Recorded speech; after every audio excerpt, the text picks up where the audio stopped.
The handcuffs clicked shut around Ji-Woon Park's wrists with a sound that shattered Naomi Kim's heart. Rain poured down on the Seoul street, police lights painting everything in alternating red and blue as officers pushed the men she loved toward a waiting patrol car.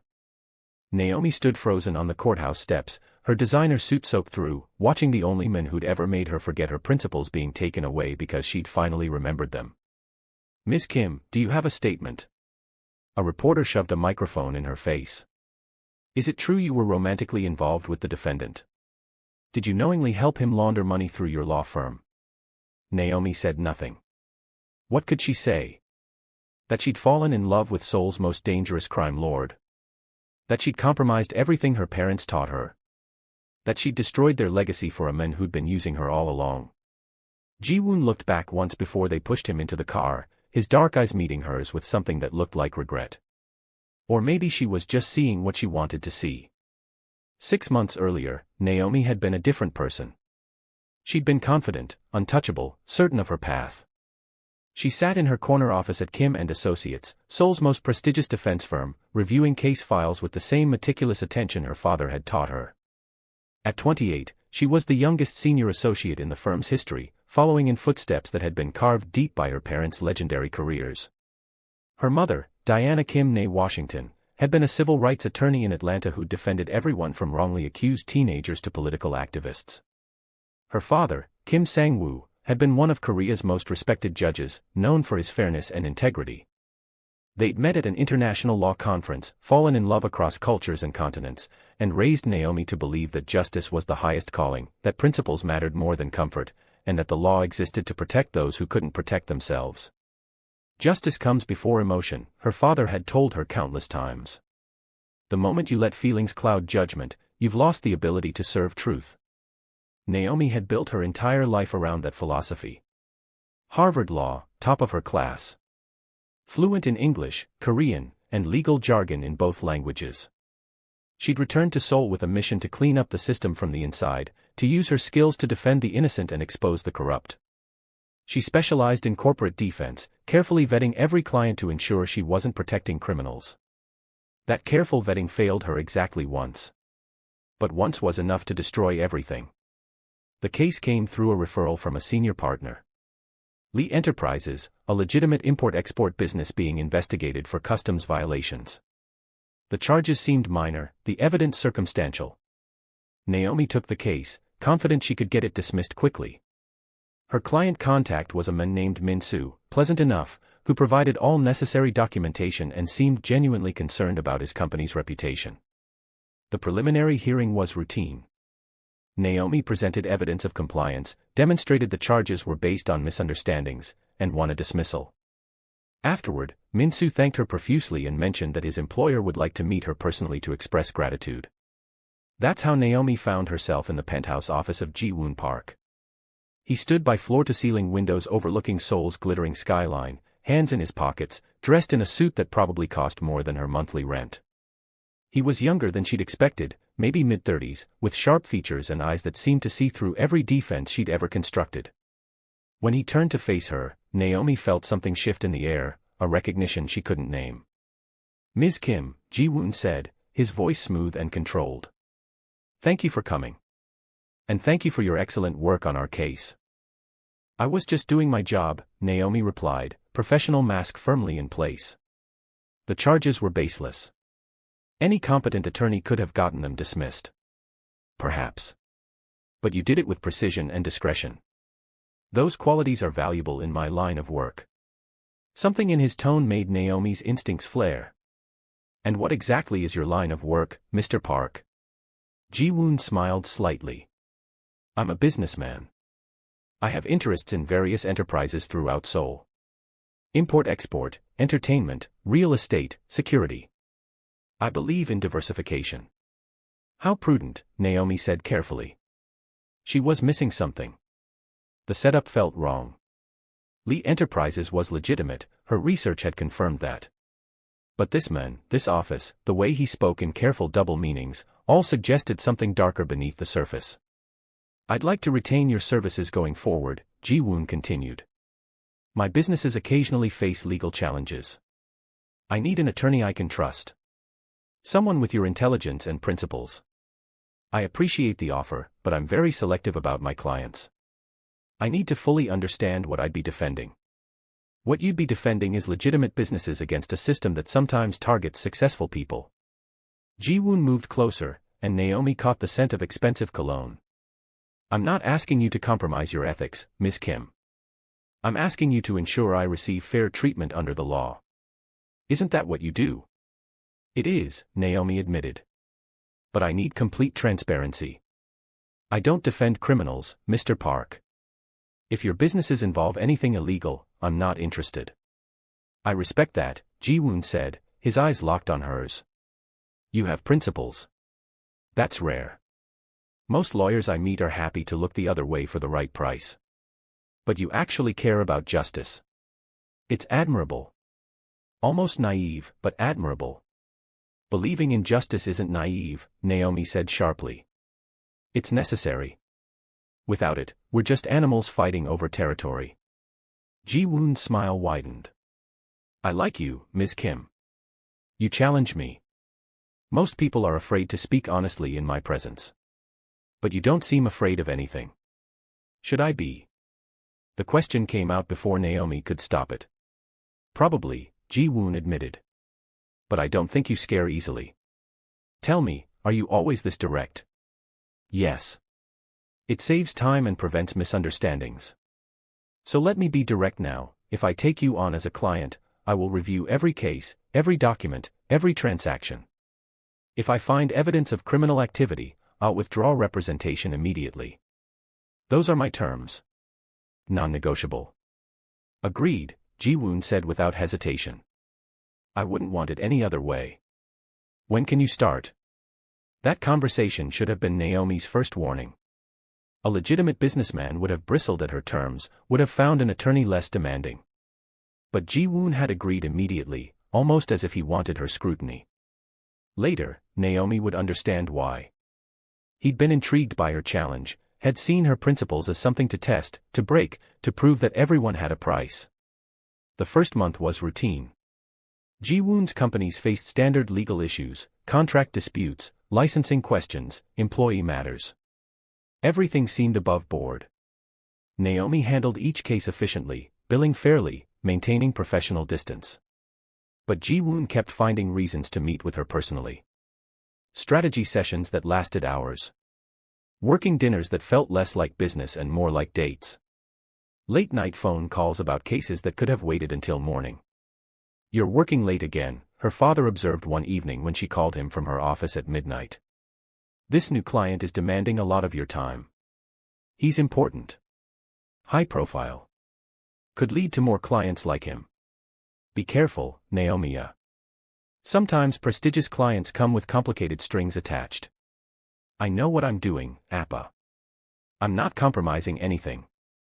But she was lying, and somewhere deep down, she knew it. She was compromising her judgment by letting Ji-Woon get close. She was compromising her objectivity by looking forward to their meetings. She was compromising everything her parents taught her by falling for a man she didn't fully understand. The night everything changed started innocently enough. Ji-Woon had called about an urgent contract issue requiring immediate review. Naomi arrived at his penthouse office at 9 p.m., ready to work. But when she walked in, she found candles lit, wine waiting, the contract issue mysteriously resolved. What is this?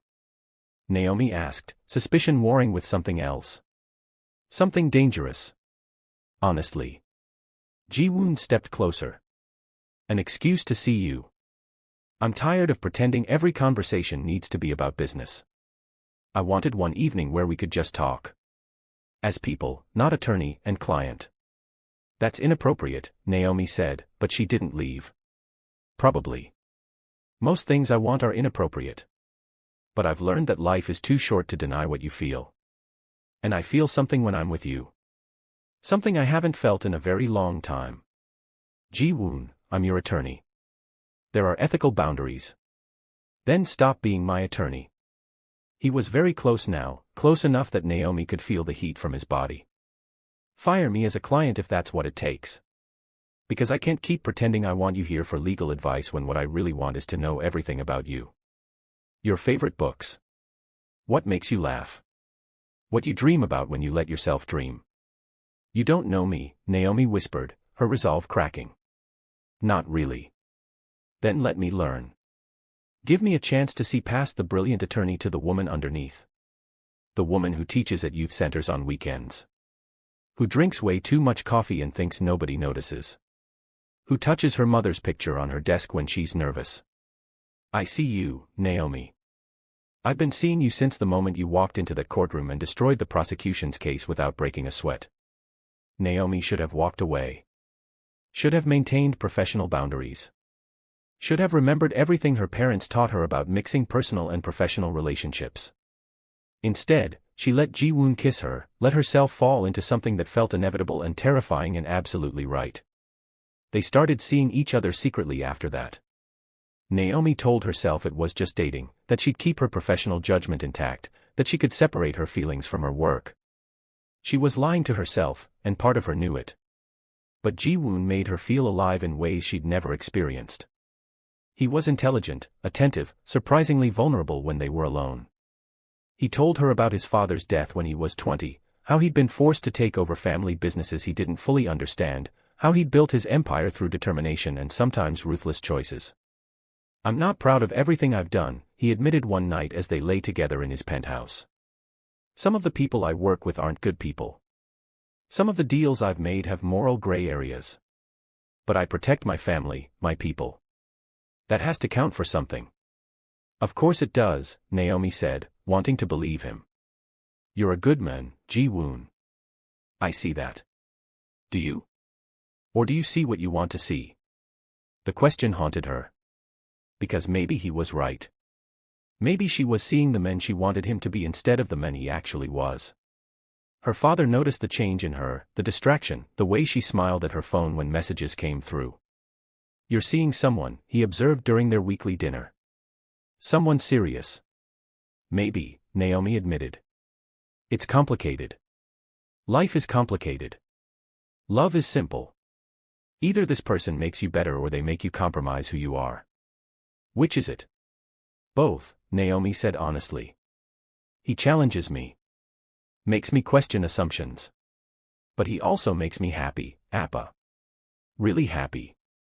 Her father studied her with those judges' eyes that had evaluated testimony for 30 years. Be careful, daughter. Happiness is important, but integrity is essential. Don't sacrifice one for the other. But Naomi was already sacrificing. She was defending Ji-Woon's associates without asking too many questions. She was accepting explanations at face value instead of digging deeper. She was filing paperwork for shell companies and offshore accounts, telling herself it was standard corporate practice. She was becoming exactly what she'd promised never to be, a lawyer who looked the other way because the client paid well and kissed even better. The truth came crashing down on a Tuesday morning. Financial investigators raided Kim and associates, seizing records, interviewing staff, focusing specifically on Naomi's cases. Her senior partner called her into his office, his face grave. They're investigating money laundering through our firm. Specifically through your cases. The Park cases. Naomi, what exactly have you been doing? Legitimate corporate defense, she said, but her voice wavered. Everything I filed was proper. All the documentation checked out. The documentation was falsified. Park's empire isn't import-export. It's organized crime. Gambling, loan sharking, protection rackets. And you've been helping him move dirty money through shell companies we set up. Did you know? Did you know what he was? The room spun. Naomi grabbed the desk for support. No. I vetted everything. I checked. You checked what he wanted you to see.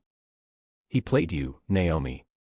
Used your reputation, your family name, to legitimize his operations. And now we're all implicated. Your father's reputation, your mother's legacy, everything our firm stands for is compromised because you fell for a criminal. Naomi barely made it to the bathroom before she was sick.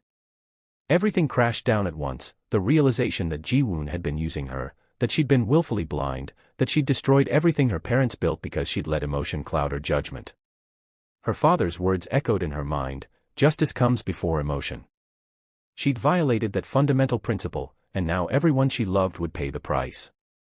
She confronted Ji-Woon that night, storming into his penthouse with evidence the investigators had shown her. "You're a crime lord. Not a businessman, not an entrepreneur. A criminal. And you used me to launder money." Ji-Woon didn't deny it. He stood calmly, drink in hand, looking at her with something like sadness. "I never lied to you about what I was. You just chose not to see it. You told me you ran legitimate businesses. And you wanted to believe that. I gave you documentation, explanations, everything you needed to maintain plausible deniability. But you're too smart to have missed the signs. The late-night meetings with men who clearly weren't businessmen. The cash transactions that made no sense. The way people feared me. You saw all of it and chose to ignore it because you wanted me to be something I'm not." "That's not fair," Naomi said, tears streaming down her face. "You manipulated me. Made me fall in love with you while destroying everything I believed in." "I didn't make you fall in love," Ji-Woon said quietly. "That was real. Whatever else I did, whatever I am, what we had was real. I never faked that. How can I believe anything you say? You're a criminal. A liar. You used my firm, my reputation, my family's name to legitimize your empire. My father might lose his judgeship because of this. My mother's legacy is tarnished. Everything they built, everything I worked for, destroyed because I was stupid enough to trust you. You weren't stupid. You were human. You wanted to believe that love could transcend circumstances, that I could be better than my choices. And maybe I could have been. With you, I wanted to be. But that's not how the world works. I am what circumstances made me. What my father's death forced me to become. You can't save me, Naomi. Nobody can." "I don't want to save you anymore," Naomi said coldly. "I want justice. I'm testifying against you. I'm giving the prosecutors everything. Every file, every transaction, every conversation we ever had. You're going to prison, Ji-Woon. And I'm going to put you there." Something flickered across his face. Pain maybe. Or respect. "I wouldn't expect anything less. You're your father's daughter. You'll do what's right, even when it costs you everything." "It already cost me everything," Naomi whispered. "You made sure of that." The next 3 months were brutal. Naomi cooperated fully with investigators, turning over every document, explaining every case, admitting her willful blindness. The Bar Association opened an ethics investigation. Her firm put her on leave. The media had a field day. Judge's daughter helps Mafia launder money, Harvard attorney compromised by criminal lover, Justice family's legacy destroyed by scandal. Her parents stood by her, but she saw the disappointment in their eyes. Her mother flew in from Atlanta, held Naomi while she cried, and said, "We all make mistakes in love. The question is what we do after. You're doing the right thing now. That's what matters." Her father was quieter, his judgment hanging heavy in the air between them. "I taught you better than this," he finally said. "I taught you to see clearly, to never let emotion compromise principle. How did you forget everything I taught you?" "Because I'm human, Appa," Naomi said brokenly. "Because I wanted to believe that love could exist separate from circumstances. Because he made me feel things I'd never felt before, and I didn't want to lose that. I was wrong. I know I was wrong. But I'm fixing it. I'm testifying. I'm making sure he pays for what he did." "He's not the only one who should pay," her father said. "You enabled him. Whether you knew the full extent or not, you chose not to look too closely. That's complicity." His words cut deeper than any prosecutor's questions. Because he was right. Naomi had been complicit through willful ignorance. She'd wanted so badly for Ji-Woon to be something he wasn't that she'd ignored every warning sign, every red flag, every instinct that said something was wrong. The trial was scheduled for early December. Naomi would be the prosecution's key witness, her testimony providing the legal framework for the money laundering charges. The evidence against Ji-Woon was overwhelming: wiretaps, surveillance, financial records, testimony from dozens of witnesses. But Naomi's testimony would tie it all together, would show how he'd used legitimate legal channels to clean dirty money. The day before she was scheduled to testify, Naomi received a letter. It was delivered to her apartment by courier, unmarked except for her name. Inside was a single page in Ji-Woon's handwriting. Naomi, I know you'll testify tomorrow. I know you'll tell the truth. I wouldn't want you to do anything else. You are everything I'm not, principled, honest, good. I knew that from the beginning. Maybe that's why I was drawn to you. You represented everything I'd lost or maybe never had. I don't expect forgiveness. I don't deserve it. But I want you to know that loving you changed me. For a few months, I was the man you thought I was. With you, I remembered what it felt like to be human instead of just a weapon. That's worth more than freedom. I'm sorry for the pain I caused you and your family. I'm sorry I wasn't strong enough to walk away before I damaged everything you'd built. But I'm not sorry I loved you. That was the only honest thing in my dishonest life. Tomorrow, when you testify, tell the truth. All of it. I'll make sure you're protected from any fallout. This is my gift to you, the truth setting both of us free. Ji-Woon. Naomi read the letter 3 times, then burned it. She wouldn't let sentiment compromise her testimony. She wouldn't let lingering feelings undermine justice. Her father was right, justice came before emotion. She'd forgotten that once. She wouldn't forget it again. The courtroom was packed when Naomi took the stand. Media lined the walls, cameras capturing every moment. Her parents sat in the front row, her mother's face supportive, her father's inscrutable. And there, at the defense table, sat Ji-Woon. He wore a dark suit, looked calm and composed, his eyes finding hers immediately. The prosecutor walked her through her testimony methodically. The cases she'd handled. The shell companies she'd established. The offshore accounts she'd helped create. The money that had flowed through legitimate channels, cleaned by legal paperwork she'd filed. Naomi answered every question honestly, her voice steady, presenting the facts without emotion. Did you know you were helping Mr. Park launder money from criminal enterprises? The prosecutor asked. Naomi took a breath. I suspected something wasn't right. There were signs I chose to ignore. I wanted to believe his businesses were legitimate because I was romantically involved with him.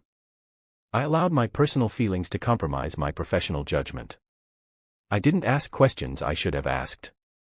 I didn't investigate when things seemed unusual. I was complicit through willful ignorance. And do you regret that now? Every day, Naomi said quietly. I regret betraying everything my parents taught me.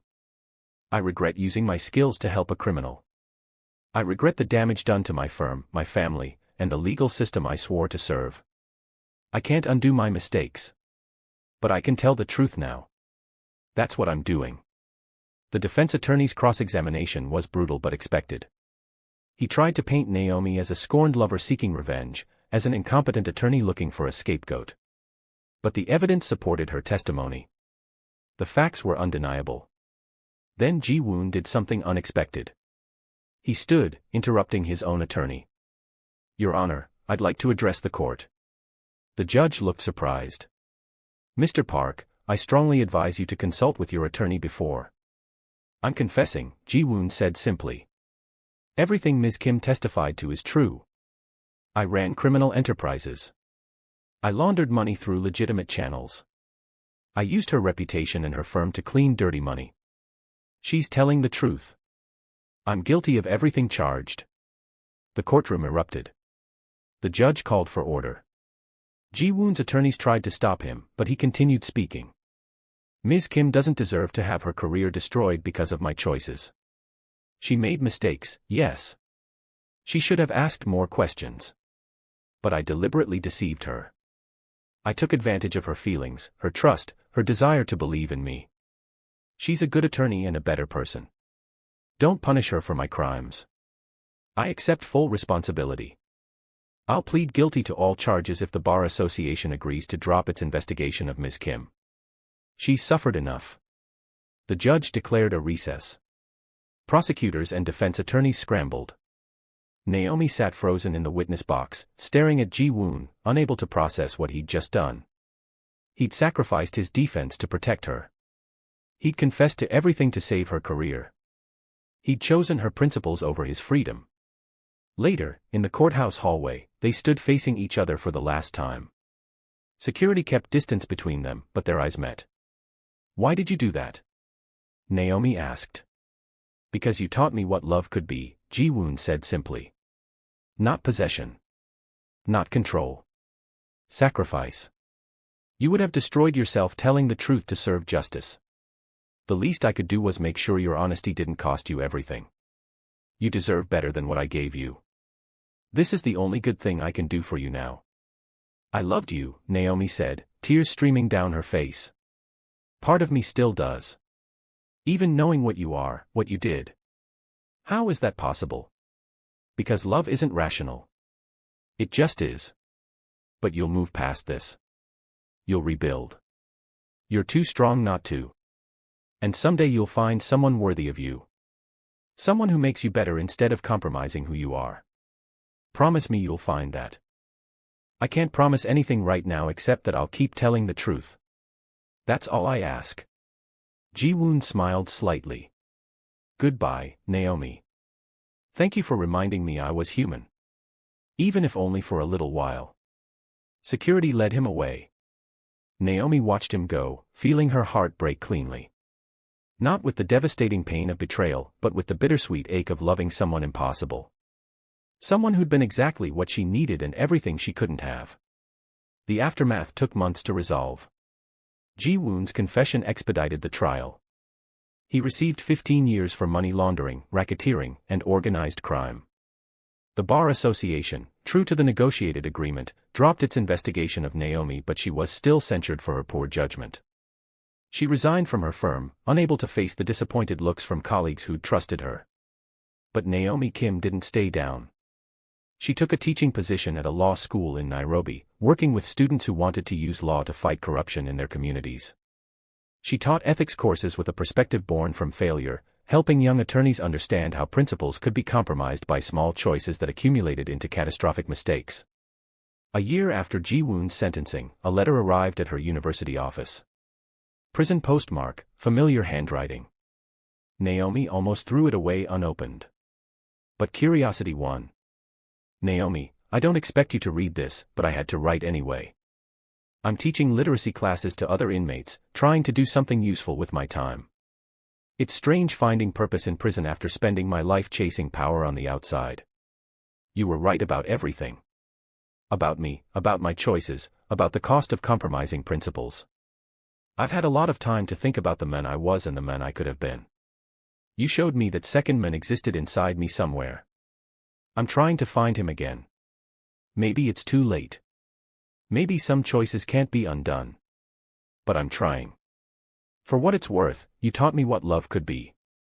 Not possession or control, but wanting someone to thrive even when it means losing them. Maybe in another life, we'd meet without blood on my hands and compromises on yours. Maybe in that life, we'd get it right. Thank you for being the light that showed me how dark I'd become. Thank you for choosing truth over comfort. You're everything good I'll never be, and I'm grateful I got to know you at all. I hope you find peace. I hope you build something beautiful from the ashes of what we destroyed. You deserve that. Ji-Woon." Naomi stood at her office window, letter in hand, tears streaming down her face. Not from pain anymore, but from something more complex. Loss and acceptance. Regret and growth. The bittersweet understanding that some love stories don't end in forever, but in lessons learned and wisdom earned through suffering.